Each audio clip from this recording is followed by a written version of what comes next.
Mangwanani akanaka tinokugamuchirai zvekare kune chimwe chirongwa chatinokupakurirai masecrets nemaconfessions. Regai tibva tapinda mumaconfessions edu emuzuva ranhasi. Confession yedu yekutanga yakatumirwa nevamwe vahanzvadzi vakambotumira imwe nyaya yavo I think last month vachiti ivo hanzvadzi yavo yaitawo zvegumbo mumba gumbo panze, saka vakabva vazodiscover kuti pavana 4 mwana wehanzvadzi yavo aingova 1. So nezuro vakazotumirawo nyaya yavo vakati ivo, hello mukoma, please hide my name nekuti pane hama, saka usamboita hako mistake ndapota. Nezuro murume wangu ndakasvika aina marwei mumba, ndakabva ndabvunza kuti ko watadza kuenda kumba kwake here oro kuti mutsvake room yekuti munokwanisa kuitira zvinhu zvenyu izvi. Iye akabva andipindura achiti mari yandaida kunotsvaka nayo room ndiyo mari yawakatora nezuro ukanotenga shuga yemwana. Ndakarwadziwa veduwe. Kutaura kudai iye akati ita zvawafunga nekuti handisi mwana waamai vako. Veduwe, kuroorwa uku. Manje ndati hakuna kwandinoenda, ndichange ndiripo apa ndiri kungozvidzora mwoyo wangu because ndiri kuti kusvika ndava right ndipo pandichazoita decision. But ndazoti uyu murume ndiye wandiri kuda kuzochengetesa mwana aseri wake. Vanotuka tukai zvenyu variko vachati enda usiyane nezvauri kuda kuita, handisi kuenda kwacho. Kana vana vaviri chaivo ndiri kutoda kuvaita. Izvezvi tiri vanhu vekuti tine mwana wedu 1, kutondiudza hake kuti bikira vaenzi vakwanise kuenda vadya. Kana neni ndinoda kukuratidza kuti handisi mwana waamai vako. Chero vanhu mukati ukabatwa imba yako inenge yaparara. Veduwe, yangu imba yatoparara kare. Apa kwatongova kugara kwekuda kuita revenge chete. Handisisina kana basa naye. Chandinoda ndechekuti ndimurwadzisewo sekundirwadzisa kwaandiita. Kana kuri kudzonzi mukaposta nyaya yangu mukoma mundinotifya ndikwanisa kuzotevererawo mucomment section. Ndiyo secret yabva kuna vahanzvadzi vedu ava amene kuti vedare mungavapawo maadvices ekuti kudii. Regai tibva taenda panyaya yedu inotevera. Anzi, hello admin, please post for me as Haidi. I am 32 years old. My wife is 27. We live in Durban. Tava ne 1 year taroorana. Dambudziko randiunzawo pano nderekuti mukadzi wangu haadi kutaura nyaya dzekumba kwavo. It's like she got secrets dzekumba kwavo dzaasingadi kutaura neni. Ndinogara ndakabata foni yake ndichiona nyaya dzaanenge asingadi kundiudza. Ndobva ndamuti ko why usingandiudzewo nyaya dzekumba kwenyu? Iye anobva ati I thought kuti hazvina basa plus inyaya dzevamwe vanhu hadzisi dzangu, so chero ndikasakuudza I don't think kuti zvinhu zvekunzi zvinganzi zvine basa. But inini vedare I think kuti kana muri mumarriage handiti tinoudzana zvese here nekuva open and transparent. Recently ndakabata foni yake ndikabva ndaona kuti tsano vakabatirwa makondom mubhachi nemukadzi, but iye haana kana kundiudza. Ndakabva ndangoti wakangodii kutaura, it's not like ndaikwanisa kuzoudza vanhu or what, ko kungondiudzawo ndingozivawo. Iye anobva ati zvimwe hazvinei newe, zvine basa rei. Anobva atsamwa kana ndikamubvunza. Kutsamwa zviya zvekuita hasha. Hanzi unondinetsera nyaya dzisina basa. Nyaya dzacho dzaunondinetsera inyaya dzekuti hadzinei nemarriage yedu. I feel like she does not trust me because why asingakwanise kuitawo open kuti akwanise kundiudzawo masecrets ekumba kwavo.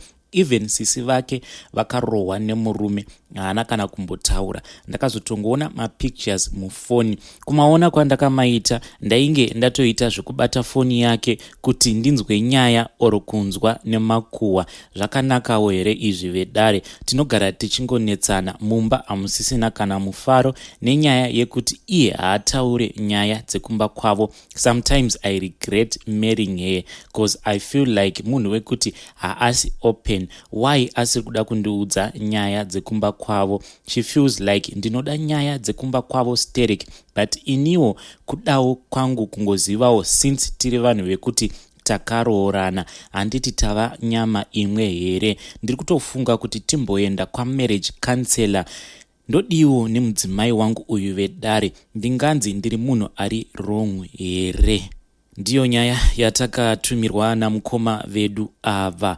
Vedare handizive kuti mukoma tingavati kudii, asi ndiyo nyaya yavakatumira. Regai tibva taenda panyaya yedu inotevera. Hanzi, hello mukoma Nashi, please post for me as Haiti. Nyaya yangu ndichakupai muzvidimbu nekuti handidi kuti vanhu vanondiziva vakwanise kuzosuspekta kuti nyaya iyi ingava iri nyaya yani, nekuti kumaraini kwandinobva nyaya iyi yakatomboita mukurumbira. Nyaya yangu yakatanga ndichiri mudiki. Inini ndaigara nagogo nekamwe kanzvadzi kangu kadiki, taingogara tiri vatatu pamusha. Amai vangu ndivo vega vainge vangori mwana wagogo, asi amai munhu wekungoti aingofamba achiwanikwa, achisiya musha achiwanikwa, saka vaikwanisa kungodzoka kumusha kamwe pagore kana kuti ka2 chete. Saka ndakangokura ndichiti kuna gogo mama. Ndinotondera kuti gogo vakanditemerera nyora ndichiri mudiki. Nanhasi nyora idzi, kunyangwe ndiri munhu wekuti ndakatendeuka,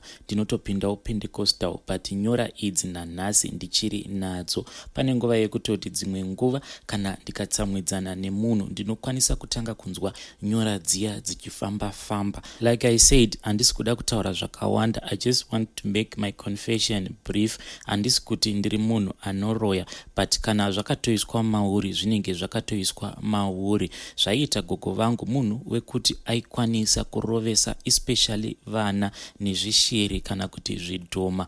Gogo vaikwanisa kusakurisa vanhu muminda yedu uri usiku, vaikwanisa kubvisa nhumbu kana kukutorera mwana uchangopona, asi gona anagona wake, nekuti pane vamwe baba vakazomboshaya vaiva vemusame raini nesu. Ivo gogo vachitaura vanoti vakabuda semazuva ose nevamwe vavo vakaenda parinda remurume uyu. Vakasvika hanzi vakarova rinda iroro neshamu, asi hanzi shamu yainge yakabatwa nagogo yakabva yashanduka ikaita nyoka.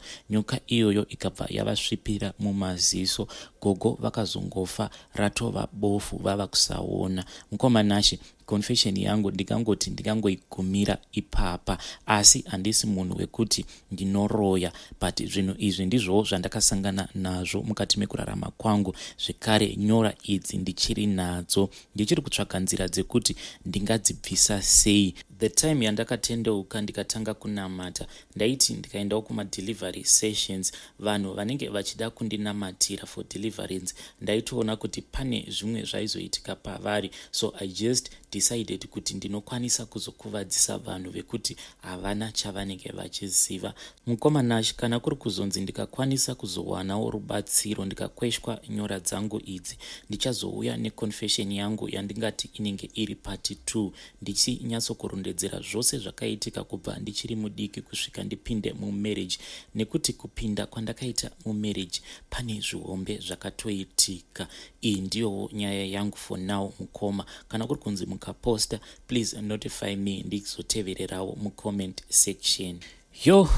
Zvakaoma hazvo. Iyi ndiyo confession yakatumirwa navahanzvadzi, hoping kuti sisi muchakasika kudzoka nepart 2.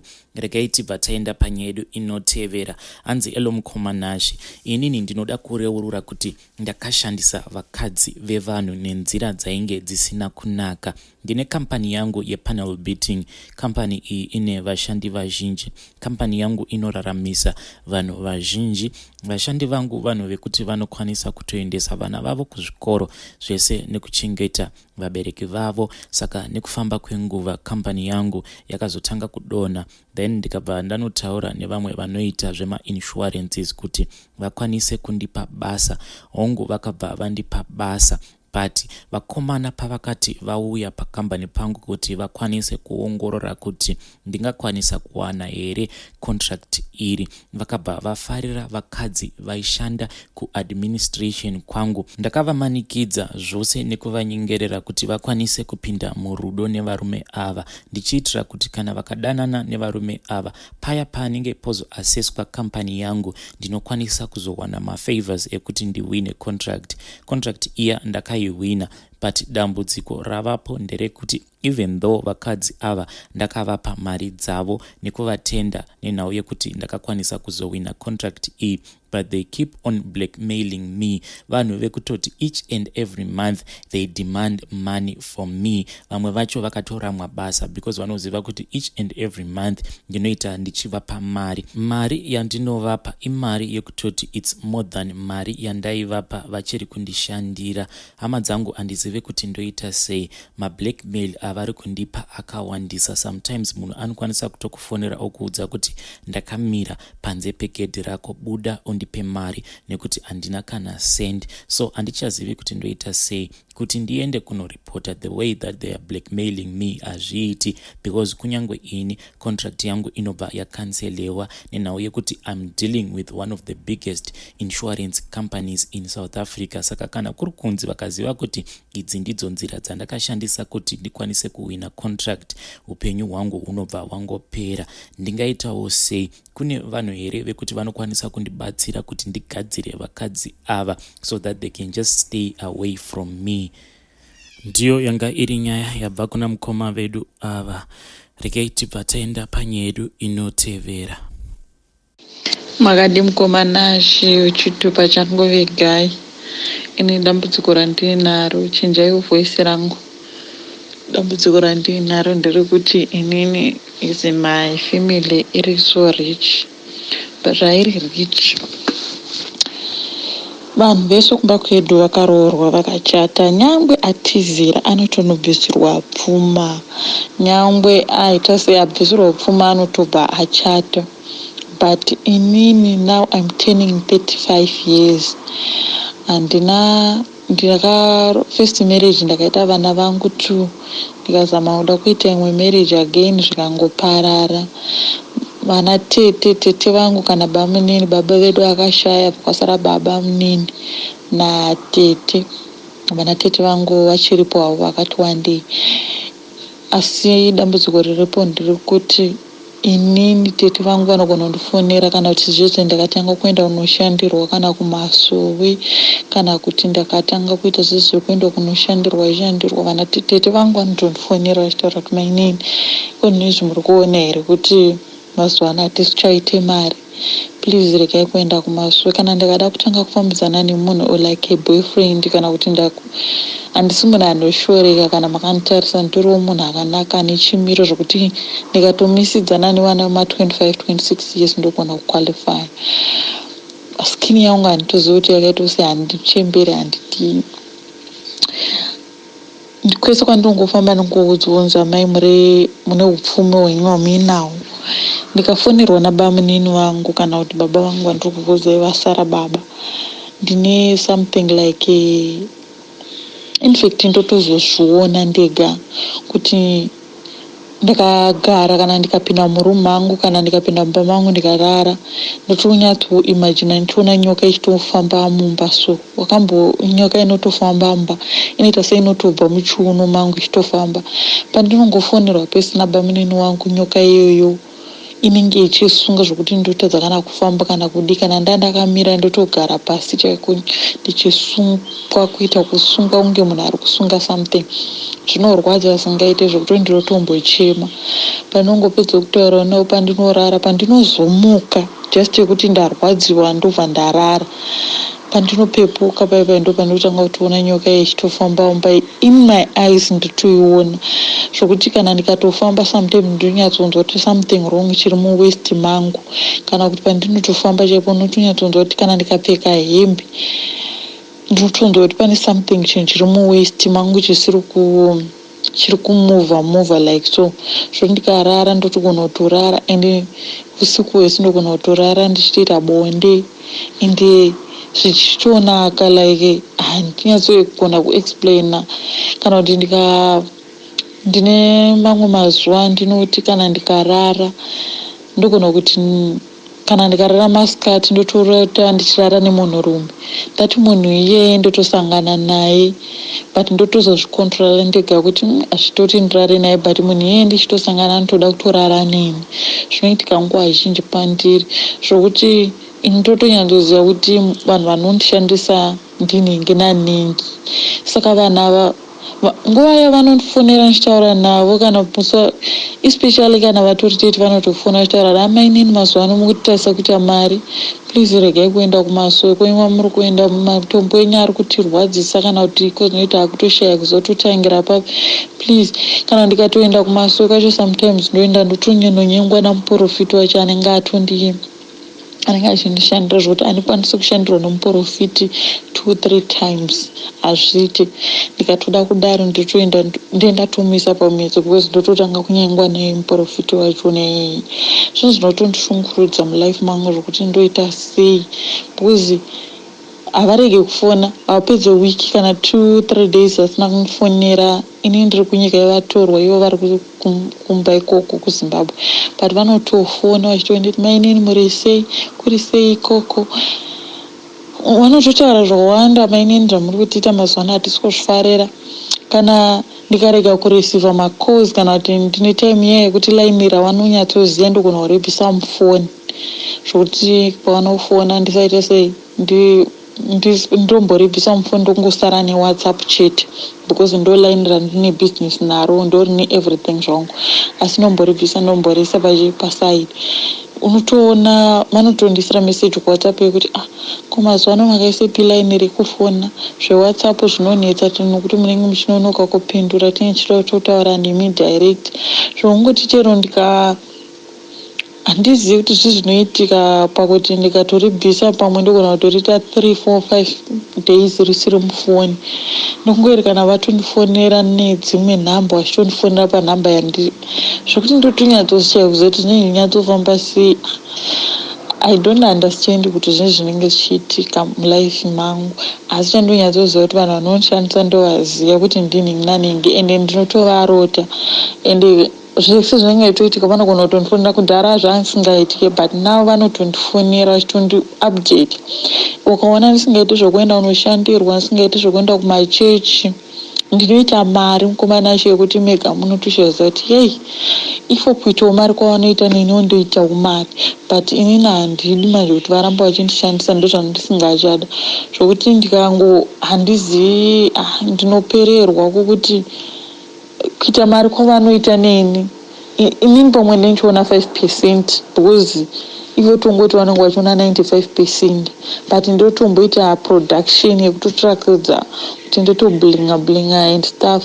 Ende kana ndisina kana boyfriend, ndisina kana munhu wandinge ndichifambidzana naye kana kuti wekuchata naye kana kutaura naye nyaya dzerudo, ngomana chindoita mari zvokuti ndega ndinonyatsogutsikana kuti panapa level randitori handichabiki handichadini, ndichitorarama life yekuenda out ndichidzoka. Ende ipapo hapana anenge achindinyenga, hapana anenge achidii, but ndikangotanga kuita zvokuenda kumasove ikoko kunoshandirwa ndopandotanga kunyengwa, ndopandotanga kushanduka zvinhu, ndo mari painopera zvondega ndotoshaziva kuti zvii zvinonyatsoitika, but vanhu vanondishandisa ndonyatsoziva.